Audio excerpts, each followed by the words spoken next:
नमस्कार दोस्तों, आज काफी लोगों ने डिमांड किया था कि सर योग शब्द क्या होता है और उसकी परिभाषा क्या होती है। आज हम बताएंगे योग शब्द का अर्थ क्या होता है। योग शब्द संस्कृत के युग धातु से मिलकर बना होता है, जिसका अर्थ होता है जुड़ना या मिलाना। जो चीजें हम जुड़ रहे हैं, जैसे 2+2 आप लोग हमसे जुड़े हैं, मैं प्रिंसिपल से संस्था से स्कूल, तो चीजें जुड़ती ही जा रही है। शरीर मन से जुड़ा हुआ है, मन आत्मा से जुड़ा हुआ है, आत्मा परमात्मा से जुड़ा हुआ है, तो जुड़ने की प्रोसेस चलती जा रही है। आत्मा परमात्मा का मिलना ही योग कहलाता है। अब महर्षि पाणिनि व्याकरण के अनुसार देखें तो उन्होंने योग शब्द के 3 अर्थ बताए।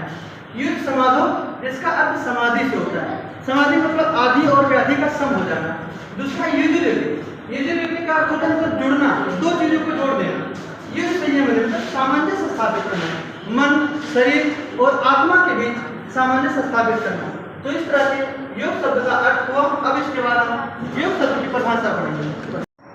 तो आज हम बात करेंगे योग शब्द की परिभाषा क्या होती है। तो योग शब्द योगा कर्म कौशलम, कर्मों की कुशलता ही योग ही कहलाती है। हम जो भी कर्म करते हैं उसकी कुशलता तो उसका फल मिलता है।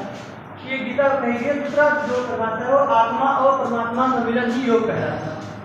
समभाव में बने रहना योग, हमेशा समभाव में, मान अपमान सुख दुख हार जीत सब में समभाव में बने रहना ही योग कहलाता है।